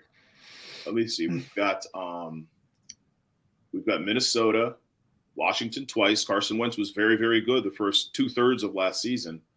You've got Arizona. You've got Dallas. You've got Indianapolis. If you think Matt Ryan's good, you've got Aaron Rodgers. You've got Ryan Tannehill, who's been to 2 Pro Bowls, if I'm not mistaken. And, you know, some people think Jameis Winston's going to be an MVP candidate this year. He's going to put up numbers. Let me ask you about the list that you just put out there, Marcus. Mm-hmm. How many of those guys are top 10 quarterbacks? It's irrelevant. They just need to be competent. Jimmy Garoppolo destroyed them last year. Destroyed them? Wait a minute. What was that final score? The I Eagles don't had know. a chance I don't to know win that game in I don't the know first off the quarter. top of my head what it was. Destroyed the that was a game the Eagles absolutely could have won. Jimmy G didn't destroy him. Well, from the standpoint of this, Jody. completion percentage numbers. Let me ask you this. Did they stop him? The Eagles struggled with veteran that game because they didn't score, not because Jimmy G did anything specific against them. He was the better quarterback, and he looked good against that defense. I mean, it is what it is. You can say what you like. They lost. They lost again. That's true. They lost to Jimmy G, but that's not what you said. You said Jimmy G destroyed them last year. He did. He didn't for Jimmy happen. G. Absolutely. So any game you lose, the other quarterback gets credit for destroying the opposition. Jody, I was at the game. I thought he played very, very well, and he beat that team. That team that was supposed to be beating them. My point is this. Okay, this is the only point. Almost every time they faced a competent quarterback with a decent team, they were dismantled. They had no chance. Okay? So that includes Jared Goff. Think about this. If Jared Goff had a better team, if they'd faced Jared Goff in December instead of October or November, whenever it was, is that outcome the same? Jared Goff was pretty good down the stretch. Wouldn't be 44-6, but well, they sacked him 5. The Eagles walk away with a win, which means they would Well, have destroyed the Detroit Lions. It's fair to say anytime a team wins, you destroy the other team's quarterback. It's fair to say they struggled with veteran quarterbacks when it came to certainly completion percentage. You know, one of the things Jonathan Gannon's whole sentiment is, you know, stop explosive plays and create turnovers. Nick Sirianni actually believes that as well from the offensive perspective. Those are the two statistics the Eagles coaching staff harps on: explosive plays and turnovers. They believe if you win both of those categories, you're going to win the vast majority of games, which, you know, statistically, that bears out. The problem is when you have veteran quarterbacks, they're willing to go on those 15-play drives. They're willing. The whole mentality seems to be, all right, well, if we keep everything underneath, they're going to make a mistake at some point. It might be a holding call that sets you back. It might be a false start. It might be a turnover. But then you have the Brady's and the Carrs of the world at the top level. I think Derek Carr completed, 90% against them? Yeah, he beat the snot out of the Eagles. That's fair to say. So, you know, when you have somebody who's willing to take those tiny little increments and just, you know, methodically march down the field, the Eagles had some issues with those veteran type quarterbacks. My question to you, Marcus, is because they're not changing their philosophy, does the additional talent, whether it's Jordan Davis, whether it's Reddick, as you mentioned, Bradbury, who you're not as high on as some people, Kaiser White, could be Marcus Epps, could be Nakobe Dean. Can the Eagles out-talent people now more than they did last season? I think more, but I think their competition's better too. Especially, you know, think about the quarterbacks they faced over the last 5 or 6 games. You know, I mean, what kind of fool's gold are we looking at? And by the way, Jimmy Garoppolo had 100 passer rating against them last year. I think that might have been his second best game, and maybe one of his 3 best games in the last 3 seasons. Jimmy stinks. Yeah, that's not good. I mean, when you give up 100 to Jimmy, he threw for under 200 yards, Marcus. And he won, and he was 22 for 30. I mean, he is what he is. That's a very good Jimmy Garoppolo game, and that's exactly what they needed to do to win. But to answer your question, I mean, I don't know if Jordan Davis can make it through an NFL game. You know, I don't know that James Bradbury is going to thrive in this system. I don't know if Hassan Reddick is going to be as dynamic on this line. I think he's probably the best bet. But there's a reason why Kaiser White got $3 million in a 1-year deal after 144 That's true. tackles. That's I mean, true. how much better, how much of an upgrade is that? I mean, the one guy of all the people that they signed this year, all the people they acquired this year, even with AJ Brown, the wide receiver that they traded a first-round pick for, the guy I want to see play is Nakobe Dean, because I think he's the difference maker that this defense needs if he gets on the field. If he can stay on the field, cover tight ends, get to the quarterback, and make big plays in the middle, that's what they've lacked for a long, long time. All right, Marcus, this is a two-parter. Number one, what you think's going to happen, and number two, if Marcus Hayes were in charge, what I would like to do. Last year, the Eagles were the number one rushing team, not only in most yards, but in percentage of plays called running the football. 52.7% last year. They ran the football over past the football. Number one in the National Football League. They went out and got a wide receiver and paid him $100 million. They didn't get him to block. They're going to try and throw him the football. So we expect the number to move toward more passing. How much is it going to move? What does Marcus Hayes think the Eagles' percentage run to pass is going to be by the end of the season? Do you think they have it right? Do you agree with the strategy? I think it's going to move to about 40-60, maybe 42-58, maybe a little bit, maybe even a little bit less than that. Run versus pass. I think that it will ebb and flow. I think they're going to be very matchup oriented, because that's what almost got Nick Sirianni fired last year, not understanding what his quarterback couldn't do. I think you're going to be very disappointed at A.J. Brown's numbers at the end of the year. Devontae Smith, I think, will have a very, very good year. But the guy who's going to benefit the most is Dallas Goedert. You know, that's going to open up the field for Dallas Goedert. And they're going to, if anything comes of this year versus last year, it's that Jalen Hurts will be forced to throw between the hash marks. I think that's the big coaching point for the Eagles and for Hurts. It's 1-2, boom, 1-2, boom, 1-2, boom. And it's unfortunate he couldn't figure that out last year, because he had Zach Ertz last year as well with Dallas Goedert. Yeah. So, but to answer your question, I mean, I think it's going to be relatively close. It's not going to be, 35-65. You're not going to have 3 runs in one game as they did last year, 3 rushing attempts in one game like they did last year. But there's going to be more, and it's going to hurt them, because Jalen Hurts isn't that good. And he's got better weapons, but that's not necessarily – that doesn't make Jalen Hurts, empirically better. It gives him better chances, better opportunities. But there is no defensive coordinator that they're going to face who wouldn't gladly wouldn't be begging them to throw 55 or 60% of the time. Yeah, that's where I am. I've been on this since early in the process, Marcus. Everybody's got that Todd Bowles tape in for the Eagles right now.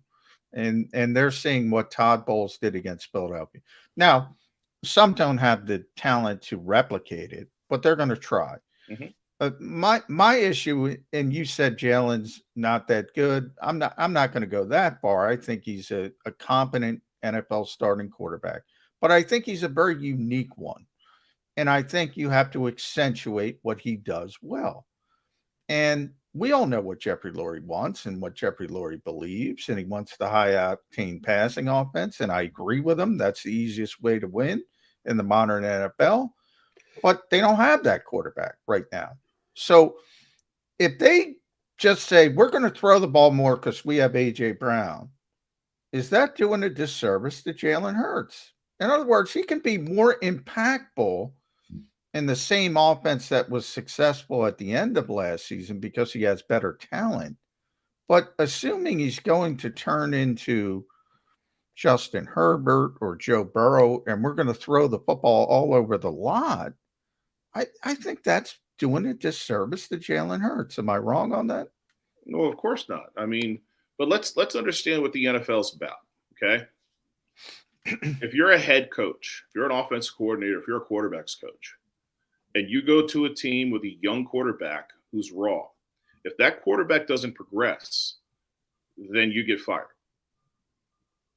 It's just that simple.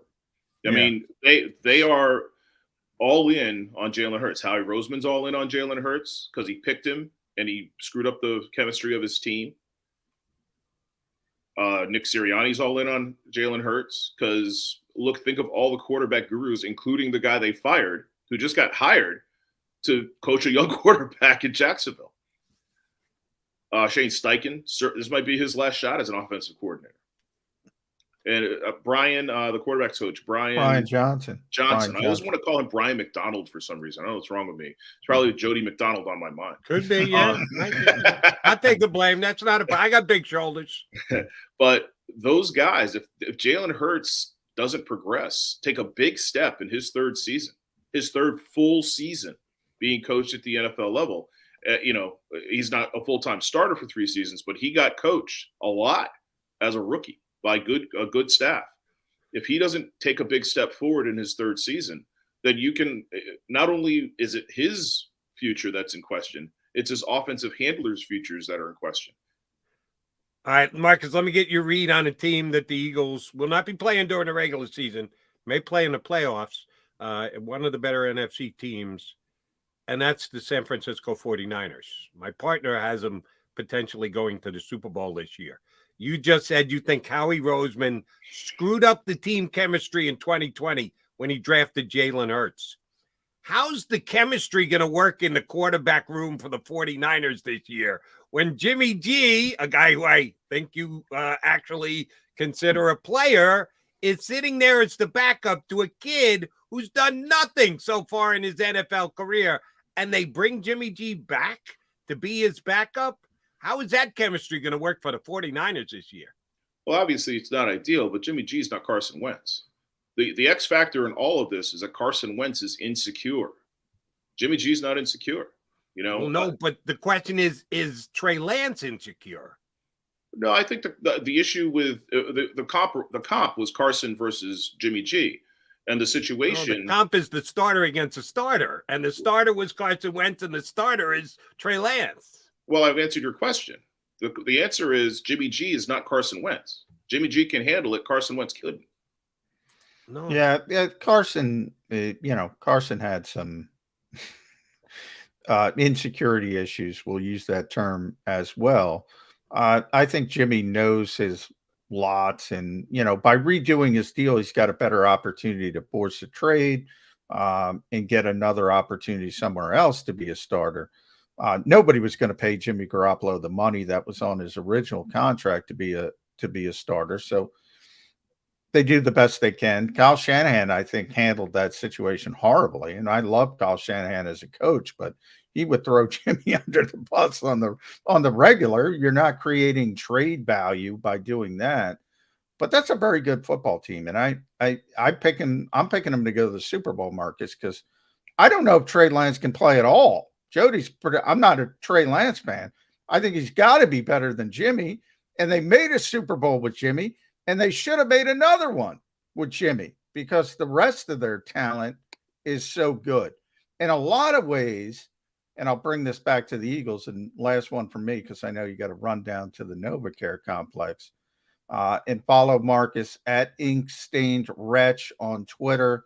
Read him, inquirer.com. Listen to him on WIP Sports Radio. The Eagles are kind of, to me, they should build like the 49ers. The 49ers have the great running scheme. The Eagles have the great running scheme. 49ers have the tremendous defense. The Eagles probably don't have the game record that the 49ers have in Nick Bosa, but that's how you get there. They've been to the Super Bowl. They should have won the Super Bowl. They outplayed Kansas City for the vast majority of that game. If Jaquiski Tartt, our old friend for a month, intercepts the football last year, they're in the Super Bowl again. Our old friend for a month. Yeah. Shouldn't that be what the Eagles are doing? Replicate Honestly, that. I don't think that the owner can allow that to happen in his own mind. And it's not just what happened in 2017, it's what happened in 2018. He saw what Andy Reid did with that quarterback and those receivers in that scheme.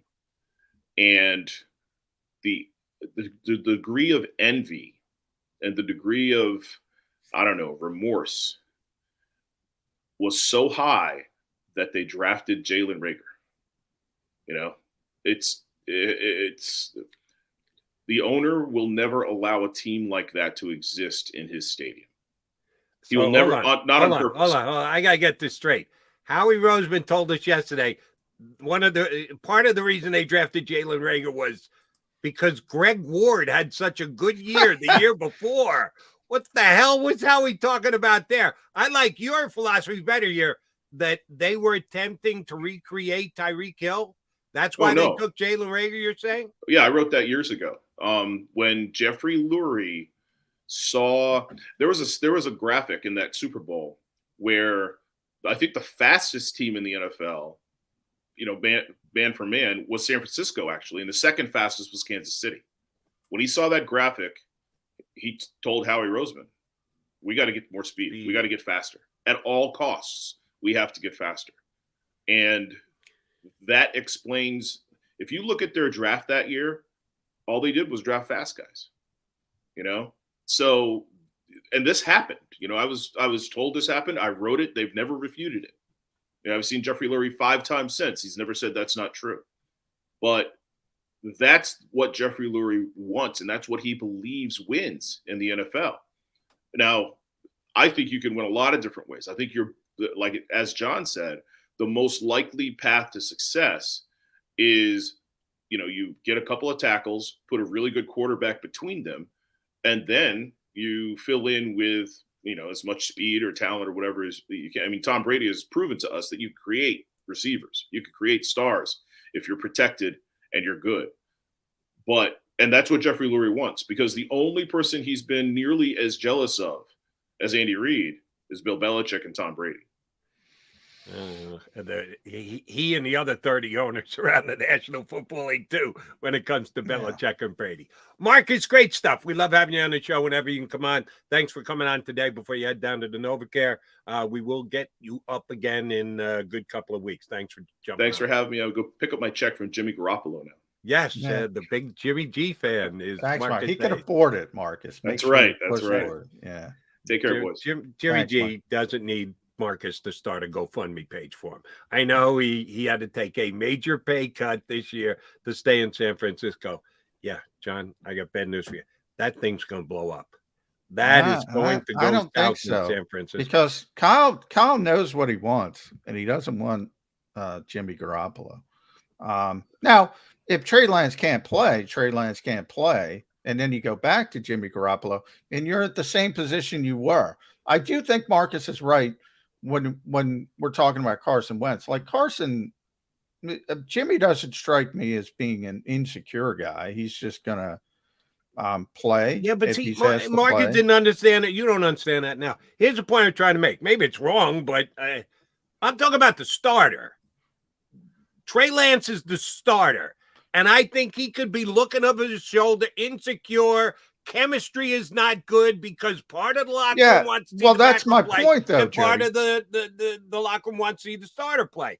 That's the comparison isn't between Garoppolo and Wentz. It's between Trey Lance and Wentz, because they're the starting quarterbacks. And if moves made by the team at the quarterback position behind him throw the team out of whack, that's where I compare what happened in Philadelphia to what could happen in San Francisco. That's where the coach comes in. And the coach has made it clear for years. The coach made it clear on the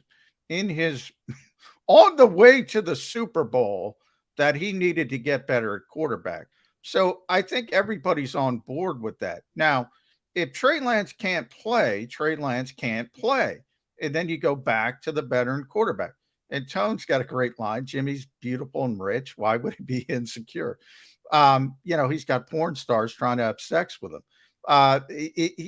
He's not insecure. Can Trey Lance? I know nothing about Trey Lance, Jody. It's not about Trey Lance. I'm saying if Trey Lance can play a little bit better than Jimmy Garoppolo, which is not a high bar, they're better and they're already good. If he can't, then you just go back to the default setting and you're good. Your margin of error is what it is. But you've already proven you can go pretty far in this league with that margin of error. So that's why I don't have any problem with rolling the dice. I expect the kid to be better than Jimmy Garoppolo. again, to me, that's not a high bar. To you, it might be a higher bar. If he's not, though, all right, I go back to Jimmy and keep trying to get better moving forward. I don't think it's an issue because the backup can handle. I'm not worried about the starter. The starter can either play or he can't. Right. And if he can't, just bench him. Here's my point. And I don't know the answer off the top of my head. I'll look it up when the show's over. If you don't know the answer off the top of your head, you look it up. When was the last time a team went to the Super Bowl pulling their quarterback in the middle of the season because he wasn't good enough and replacing him with the backup? San Francisco, Alex Smith. And he was good enough. And they pulled him for Colin Kaepernick because Jim Harbaugh was the coach at the time. And Jim Harbaugh thought there was a ceiling with Alex Smith. And he thought the ceiling was higher with Colin Kaepernick. Turned out to be right. It was a ballsy move at the time. I thought it was a disastrous move because Alex Smith was a game manager, but he won a lot of games when he turned things around in San Francisco. But Jim thought he couldn't go to the Super Bowl with Alex Smith. There was a limitation. I don't know if he was right. He might have been wrong because they were a really good team. But they ended up going to the Super Bowl and they lost. And that was the blackout game where they were getting destroyed, and they came back. They almost won. They came back after the blackout. But yeah, that was a ballsy move from Jim Harbaugh, and it ended up working, at least getting to the Super Bowl. And it was San Francisco. So if everybody's going to be able to do it, maybe San Francisco is the team. Just not buying. But that's okay. We got a little bit of a difference in opinion. We'll come back. I need more opinions out of Johnny Mac. We're going to roll for another 15, 16 minutes there, and then John's got to follow Marcus's lead and go, who are you going to see over there today? Who's not giving away the state Nick secrets Sirianni, today, the big one. It's the first Wednesday. It's the big practice of the week. It's a long day. Everybody. Nick Sirianni, open locker room, Jalen Hurts, Dan Campbell, everybody. It's a long day, Jeff. Johnny Mac's got a lot of work ahead of him, but we got to come back and finish off this edition of Birds 365.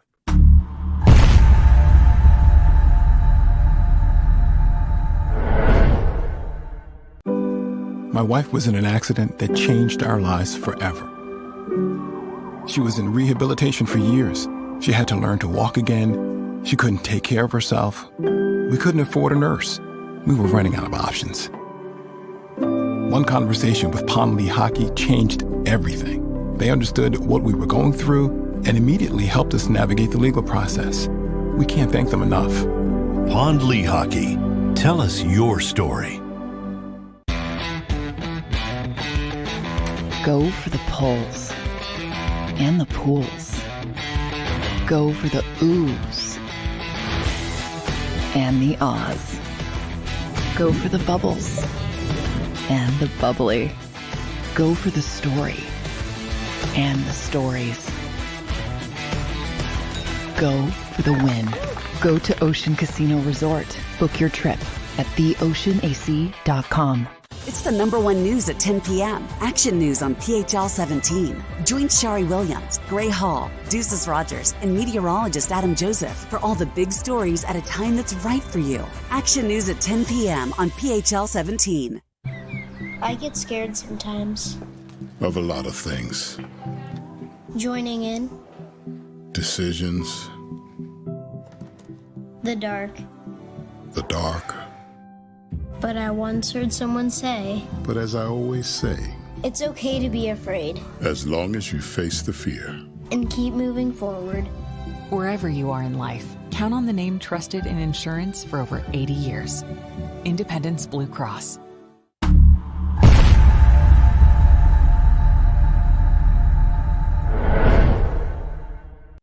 Welcome to Pond Lee Hockey. We've helped over 100,000 injured and disabled workers obtain benefits, as well as some of the biggest settlements in the state. If you've been injured at work, give Pond Lee Hockey a call. At Stateside Vodka, every new customer gets the world's best rocks glass. Free. What's that? A rocks glass? You're telling me that bottle is cut in half? You could say that. Holy shit. And you're telling me I can get one of these glasses for free? That's right. 1 free rocks glass per customer with each first-time purchase of Stateside Vodka. So good, it just disappears.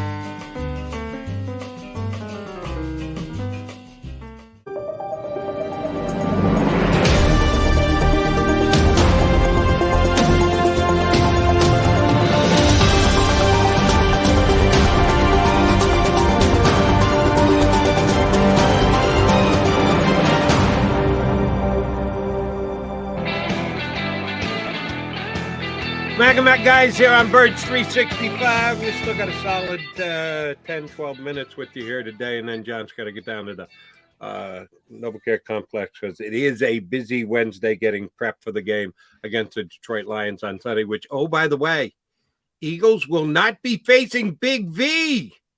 Major hit on the offensive line for the Lions. Big V, IR, going to miss at least the first 4 games of the season. That's a plus because Big V was a integral part of their offensive line, not the key piece. That'd be Penei Sewell. But Big V, who the Lions picked out of the Eagles' pocket a couple of years ago, has been part of that good Lion offensive line the last couple of years. Yeah, he's a starter. So anytime you lose a starter, that's never positive. But the key part of their offensive line is Frank Ragnow. Frank Ragnow's back. Penei Sewell's got a ton of talent. Taylor Decker also. That's a underrated strength of the lines is the offensive line when Ragnow is out there. So that's going to be a little bit different. It's not going to be 44-6 this year. We'll say predictions. But Eagles are going to win the game, but it's not going to be 44-6. Yeah, I'm not going to go as crazy as 44-6 either. I think they're going to win by double digits. I haven't figured out the score just yet, but less significant than 44-6. I will agree there. All right, let me ask you about one of your guys. Week 1. How much is Jordan Davis going to play? Percentage of snaps. How much are they going to get him in there? Well, and I'm only hedging on this because I don't know how much Javon Hargrave's going to play. And well, I'll know better today. You sure? You sure that's not going to be one of the state no, secrets it is kept underneath the vest? But they have to. This is the first day they have to put out an official injury report. So, if he's not practicing, we'll be able to tell that right away. But if he is practicing, they have to put some kind of designation on it. So, if he's not playing, obviously it's going to be more. If Javon's healthy and they were just being precautionary because he hadn't practiced for a while, it's going to be definitely much less. And I think he's going to start as a 2-down player. I mean, that's what he's going to be to start. And I have no problem with that. He's there to stop the run. In obvious passing situations, he's probably not going to be on the field much. So 40-50% probably I would peg it at. No, isn't if you're playing first and second down, doesn't that give you a chance to be on 60% of the? Well, if it's 2nd and 12 because you made a tackle or you force something, it becomes a heavy pass. All right, fair enough. Yeah, it's circumstantial, but if it's also 3rd and 12 inches, then you're probably going to want to leave them out exactly. there. Well, and that's why 2-down player doesn't mean literal 2 downs. Literally first and second down, right?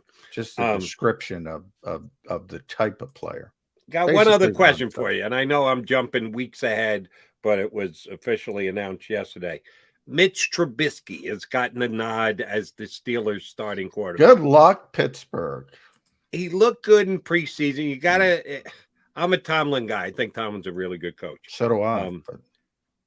He handled the quarterback competition fairly, and I think to the benefit of all players on the team, the way that he handled it this year. And to Trubisky's credit, I think he won the job. Now, does that mean I think he's going to have a real good year? No, I don't. I just don't think enough of Mitch Trubisky and his overall talent to go, wow, it's come together for him in Pittsburgh. But I do think he should be their starting quarterback.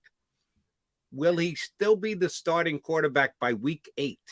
Because that's when the Pittsburgh Steelers come to Philadelphia to take on the Philadelphia Eagles. Will Trubisky still be the man by the time the Steelers show up here? he's going to get benched eventually for Kenny Pickett. So the question to me is not if, but when. That's why I'm asking you when, McMullen. You got to tell me when. You know, in theory, you have good teams, right? So he's not going to get benched until it's clear they're out of it, or it's clear that they're going to be out of it if they keep going to the Mitchell Trubisky card. It's a little bit early. I feel comfortable, but if forced to pick, I would say, yeah. Week 8, you said it is? Week 8, that's when the Eagles, it'd be the 8th game for the Steelers, 7th game for the Eagles because they have the bye the week before. I would think more likely than not, you're going to see Kenny Pickett by that point because Baltimore will probably be out to 5-2. Somebody, Cincinnati or Baltimore, will be out to a 5-2 start, and yeah. So it's very light though, 52 to 48%. Okay. They'll make the move. And it might be that week they make the move. It might be that close. See, here's the reason why I think Trubisky will still be their starter.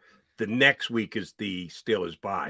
Bye. All right. So you have that. They make the change during the bye. Maybe you're probably right. During the game. If the Eagles jump out to a 2-touchdown lead, maybe we see Kenny Pickett off the bench for the Steelers. Yeah, now I'm going the other way with that information. With that new information, I'm going 52-48.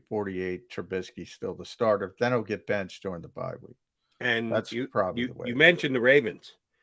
Can you believe they haven't gotten that Lamar Jackson contract? Yeah, I can believe it because he doesn't have a stinking agent. Of course I can believe it. Get an agent, it'll get done.